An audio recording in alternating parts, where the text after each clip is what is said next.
Hi friends, உங்களை யாவரையும் இயேசு கிறிஸ்துவ நாமத்தினாலே வாழ்த்துகிறோம். கர்த்தர் உங்களோடு கூட இருந்து பெரிய காரியங்களை செய்ய போகிறார். ஆமென். அவர் உங்களை வெட்கப்படுத்த மாட்டார், உங்களை கனப்படுத்துவார். ஆமென். எல்லாம் கமெண்ட் பண்ணுங்க. கர்த்தரனை வெட்கப்படுத்தாமல் கனப்படுத்துவார். ஆமென். எப்பொழுதும் கேட்கிற உதவியின்படி இந்த லிங்கை காப்பி பண்ணி உங்க ஃப்ரெண்ட்ஸ் அண்ட் ஃபேமிலிஸ்க்கு அனுப்புங்க. இப்போ நம்ம தேவனுடைய வார்த்தைக்குள்ளாக செல்வோம். பிரியமானவர்களே, கர்த்தர் இன்னைக்கு உங்களுக்கு ஒரு 3 காரியத்தை உங்களுடைய குழப்பத்திற்கு ஒரு தெளிவுண்டாக்கும்படி கர்த்தர் செய்ய போறாரு. நீங்க நினைப்பீங்க, இந்த காரியம் கர்த்தரால வந்ததா, இந்த காரியம் கர்த்தர் தான் எனக்கு செய்யறாரா, இதை எப்படி நான் அறிந்து கொள்ளலாம் அப்படின்ற பல குழப்பத்தோட நீங்க இருக்கலாம்.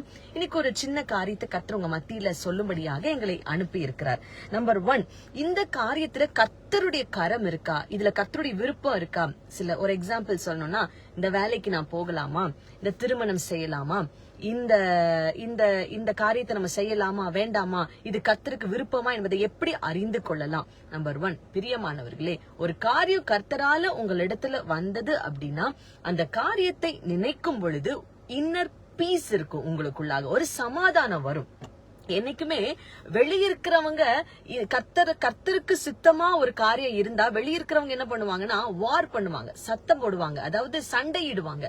ஆனா கர்த்தர் உங்க இருதயத்துக்குள்ளாக ஒரு பீஸ் கொடுப்பாரு, ஒரு சமாதானத்தை கொடுப்பாரு. அப்ப நீங்க புரிந்து கொள்ளலாம் இது கர்த்தருடைய சித்தம். சோ இன்னைக்கு ஒருவேளை உங்களுக்கு ஒரு குழப்பத்தின் சூழ்நிலையில நீங்க இந்த லைவ்ல நீங்க ஜாயின் பண்ணிருக்கலாம். இப்ப நீங்க என்னை பார்த்து கொண்டிருக்கலாம். இது கர்த்தருடைய சித்தமா இல்லையா, நான் என்ன பண்ணலாம், போகலாமா வேண்டாம், இப்படி பல குழப்பங்கள்ல இருந்தீங்கன்னா நீங்க கண்களை மூடி ஜெபிக்க ஆரம்பிங்க. ஆண்டவரே, நான் இந்த காரியத்தை செய்யலாமா வேண்டாமா, நீங்க எனக்கு சொல்லுங்கன்னு சொன்னீங்கன்னா இருதயத்துல ஒரு சமாதானத்தை கொடுப்பாரு. தாவீது ஒவ்வொரு முறை போருக்கு போறதுக்கு முன்பாக, ஒரு யுத்தத்திற்கு போறதுக்கு முன்பாக கர்த்தருடைய அனுமதி இல்லாம அவர் எப்பவுமே போனதில்லை. ஏன்னா ஒவ்வொரு தடவை கர்த்தர்கிட்ட உட்காரும்போது ஆண்டவர் சொல்லுவாரு, நீ போ, நான் உனக்கு ஜெயத்தை கொடுப்பேன், இந்த யுத்தத்துல வெற்றியை கொடுப்பேன். ஒரு சமாதானம், அந்த சமாதானம் பெற்றுக்கொண்டு தாவீது போகும் பொழுது கர்த்தர் அந்த இடத்துல ஜெயத்தை கொடுத்தார். இன்னைக்கு நீங்க கூட சமாதானம் இல்லைங்கன்னா அந்த காரியத்தை ஸ்டாப் பண்ணிட்டு, ஏசப்பா உங்க விருப்பம் என்னவோ அது செய்ய ஆரம்பிங்கன்னு நீங்க கேட்க ஆரம்பிங்க. வேதம் சொல்லுகிறது, சங்கீதம் 125 அதிகாரம் 1 வசனம், கர்த்தரை நம்புகிறவர்கள் என்றென்றைக்கும் அசையாமல் நிலைத்து நிற்கும் சியோன் பர்வதத்தை போல் இருப்பார்கள்.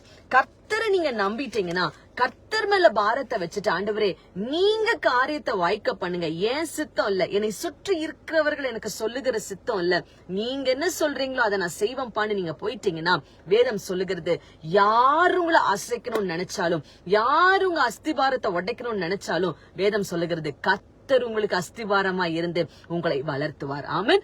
எல்லாரும் கமெண்ட் பண்ணுங்க, ஜீசஸ் இஸ் மை ஃபவுண்டேஷன். இயேசு என்னுடைய அஸ்திபாரம். Jesus is my foundation. இயேசு என்னுடைய அஸ்திபாரம். சொல்றாங்க, உங்களுடைய தொழில், உங்க வியாபாரம், உங்க பிள்ளைகளுடைய திருமணம், உங்களுடைய பிசினஸ், நீங்க போயிட்டு வந்த இன்டர்வியூ, இதுக்கெல்லாம் யாரு ஆதாரம்னா மனுஷன் அல்ல, உங்களை செலக்ட் பண்ண போறவங்க அல்ல, உங்களுக்கு ஆர்டர் கொடுக்கறவங்க அல்ல, கர்த்தரே ஆதாரமாகவும் அஸ்திபாரமாகவும் இருக்கிறபடியினால் உங்க வீடு இடிந்து விழுகாது. ஆமென். இரண்டாவதாக, நான் ஒரு காரியத்தை செய்யறதுல கர்த்தருடைய சித்தம் இருக்கா இல்லையா நம்ம தெரிந்து கொள்ளலாம்னா, எதுல நம்ம கன்ஃபர்மேஷன் ஆண்டவர்ட்ட கேட்கலாம்னா, ரிட்டன் வேர்ட் ஆஃப் காட், அதாவது எழுதப்பட்ட தேவனுடைய வார்த்தை. வேதாகமத்தை எடுத்து நீங்க வாசிக்கும் பொழுது, ஜெபிச்சுட்டு நல்ல ஆராதனை பண்ணி நீங்க வேதாகமத்தை எடுத்து வாசிக்கும் பொழுது கர்த்தர் உங்களோட நிச்சயம் பேசுவார். ஒருவேளை நீங்க கன்ஃபியூஷன்ல இருக்கலாம், இன்னைக்கு நீங்க பைபிள் எடுத்து வாசிங்க. நீங்க பாருங்க, நிறைய கிறிஸ்தவர்கள் என்னாச்சுன்னா பைபிளை தூசி தட்டி எடுக்கிற அந்த நிலைமை ஆயி போயிடுச்சு. இன்னைக்கு நீங்க அப்படி இருக்க கூடாது. உங்க வேதாகமத்தை எடுங்க. ஆண்டவர் எந்த அதிகாரத்தை வாசிக்க சொல்றாரு எடுத்து வாசிக்க ஆரம்பிங்க. உங்களோடு கூட கர்த்தர் இன்றைக்கு வசனத்துல பேச ஆயத்தமா இருக்கிறார். ஆமென். சொல்லுங்க, ஆண்டவர் என்னோடு கூட இன்னைக்கு பேச போகிறார். கர்த்தர் என்னோடு கூட பேச போகிறார். வாசிக்கிற வசனம் சங்கீதம் 125 அதிகாரம் 3 வசனம், நீதிமான்கள் அநியாயத்திற்கு தங்கள் கைகளை நீட்டாதபடிக்கு ஆகாமியத்தின் கொடுகோல் நீதிமான்களுடைய சுதந்திரத்தின் மேல் நிலைத்து இராது. நீங்க கர்த்தருடைய வசனத்துல தாகமா இருந்தீங்கன்னா, பிரியமானவர்களே, உங்களுக்கு விரோதமாய் எழும்பு எழும்புகிற எனிமீஸ், அதாவது எதிரிகள் உங்க மேல கரம் நீட்டாதபடிக்கு கர்த்தர் தடுத்து நிறுத்துவார். பிகாஸ் ஏன்னா வேர்டு, வார்த்தை என்பது உங்களுக்கு ஒரு காம்பவுண்ட் செவர போல. ஆமென். காம்பவுண்ட் செவர் எப்படி கர்த்தர் உங்களுக்கு சமாதானம் ஒரு ஃபவுண்டேஷன் நான் சொன்னா, இரண்டாவதாக தேவ வார்த்தை உங்களுக்கு ஒரு காம்பவுண்ட் செவரு. உள்ள எந்த அசுத்தாவையும் விடாதுங்க. சொல்லுங்க, ஏசப்பா உம்முடைய வார்த்தை தான் எனக்கு மதில் செவராய் இருக்கிறது. ஆமாங்க, தேவனுடைய வார்த்தையை பிடிச்சுக்கிட்டீங்கன்னா அவருடைய வார்த்தையை தாண்டி எந்த தீமையும் உங்ககிட்ட வராது. அவருடைய வார்த்தையை தாண்டி எந்த பிரச்சனைக்குள்ளேயும் உங்களால போய் விழ முடியாது. ஏன்னா வார்த்தை உங்கள் பாதைக்கு வெளிச்சமாகவும் தீபமாகவும் உங்க வாழ்க்கையை வழிநடத்த ஆரம்பிக்கும். பிரியமானவர்களே, என்னோடு கூட நீங்க இணைந்திருக்கிற ஒவ்வொருடைய வாழ்க்கையில எதிரிகளுடைய பிரச்சனை அதிகமா இருக்குதுன்னு சோர்ந்து போகாதீங்க.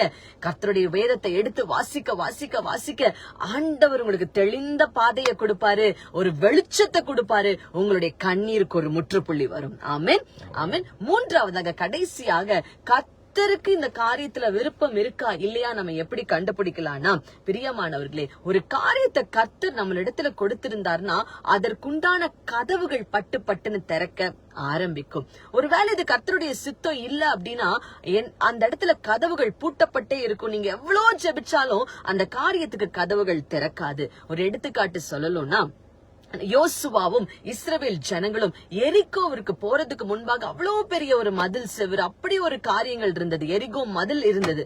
ஆனா அங்க என்ன நடந்தது தெரியுமாங்க? அங்க உள்ள போய் நின்ன உடனே 2 முக்கியமான காரியம் யோசுவாவுக்கு நடந்தது. நம்பர் 1, பிரியமானவர்களே, அங்க ஒரு தேவதூதனை கர்த்தர் அனுப்பினார். எதுக்கு அந்த தேவதூதன் இறங்குறாருன்னா, உருவின பட்டயத்தோடு நிற்கிறார் என்று வேதம் சொல்லுகிறது. எதற்குனா பூட்டப்பட்ட கதவை உடைப்பதற்கு.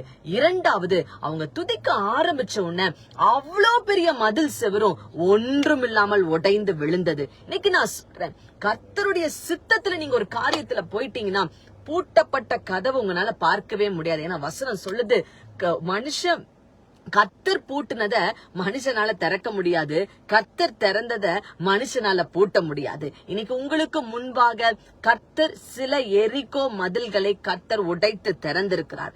உங்களுக்கு முன்பாக இனி கதவுகள் பூட்ட முடியாதபடிக்கு கர்த்தர் ஒரு தேவ தூதனை ரிலீஸ் பண்றாரு. பெற்றுக்கொள்ளுங்க. எல்லாரும் என்னோட சேர்ந்து சொல்லுங்க, I receive new angel today.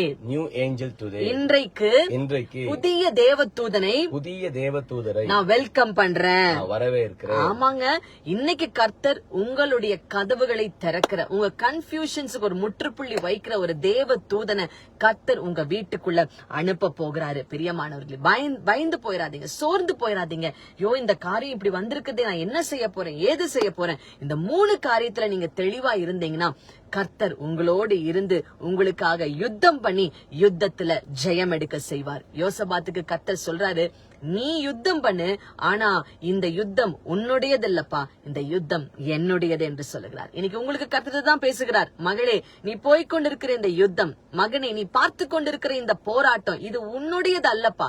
நீ நிக்கிற, ஆனா உனக்காக நான் போராட போறேன், உனக்காக நான் ஜெயிக்க போகிறேன், உனக்காக நான் யுத்தம் பண்ண போகிறேன் என்று கர்த்தர் இந்த லைவ்ல இணைந்திருக்கிற உங்களை பார்த்து சொல்லுகிறார். எல்லாரும் கமெண்ட் பண்ணுங்க, ஏசப்பா உமக்கு நன்றி அப்பா, ஏசப்பா உமக்கு நன்றி. பாருங்க, கடைசியாக சொல்லி முடிக்கிறேன். சங்கீதம் 125 அதிகாரம் 5வது வசனம், தங்கள் கோணலான வழிகளுக்கு சாய்கிறவர்களை கர்த்தர் அக்கிரமக்காரரோட போக பண்ணுவார், இஸ்ரவேலருக்கோ சமாதானம் உண்டு. ஆமென். பாருங்க, கர்த்தருடைய வழியில நீங்க நடக்க ஆரம்பிச்சிட்டீங்கன்னா உங்களுக்கு சமாதானம் உண்டாகும். கர்த்தருடைய வழியில நீங்க நடக்க ஆரம்பிச்சிட்டீங்கன்னா கதவுகள் திறக்கப்படும். கர்த்தருடைய வழிகளை நீங்க நடக்க ஆரம்பிச்சிட்டீங்கன்னா உங்களோடு கர்த்தர் பேசுவதற்கு விருப்பமாய் இறங்கி வருவார். ஆமென். சோர்ந்து போயிடாதீங்க, தைரியமா இருங்க. உங்க காரியங்களை கர்த்தர் கரம் பிடித்து நடத்துவார். ஆமென்.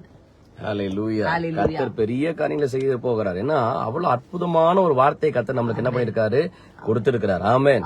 ஆமா, ஜெபம் பண்ணுவோம். கர்த்தாவே, யாரோட வாழ்க்கையில எல்லாம் எரிகோ அந்த இஸ்ரவேலர்களுக்கு முன்பாக கதவுகள் அடைக்கப்பட்டது என்ற அனுபவத்தை யாரெல்லாம் அனுபவிக்கிறாங்களோ அவங்களுக்காக நான் ஜெபிக்கிறேன். ஒரு விசேஷித்த தேவதூதன் உருவின பட்டயத்தோட எங்க ஜனங்களோட கூட வந்து, ஆமாப்பா, அந்த அடைக்கப்பட்ட கதவுகள், அடைக்கப்பட்ட செல்வங்கள், அடைக்கப்பட்ட ஆரோக்கியம், அடைக்கப்பட்ட ஸ்தானம், அடைக்கப்பட்ட உயர்வுகளும் மேன்மைகளும் ஆண்டவரே எதெல்லாம் எங்க ஜனங்க வாழ்க்கையில அடைக்கப்பட்டிருக்கோம், இன்றைக்கு இயேசு கிறிஸ்துவின் நாமத்தினாலே எரிகோ மதில் ஆண்டவரே கீழே புதைந்தது போல எங்க ஜனங்களுக்காக அடைக்கப்பட்ட கதவுகள், அடைக்கப்பட்ட மதில்கள் புதைக்கப்படுவதாக எங்க ஜனங்க அதை மேல மிதித்து கர்த்தர் நல்லவர், கர்த்தரே தேவன், கர்த்தரே தேவன் என்று பாட்டு பாடி ஆராதிச்சு ஆண்டவரே அடைக்கப்பட்டதை உடைத்து மிதித்து சுகந்தரிக்கிறவர்களாக மாறுவார்களாக என்று இயேசு கிறிஸ்துவின் நாமத்தால் ஜெபிக்கிறோம்.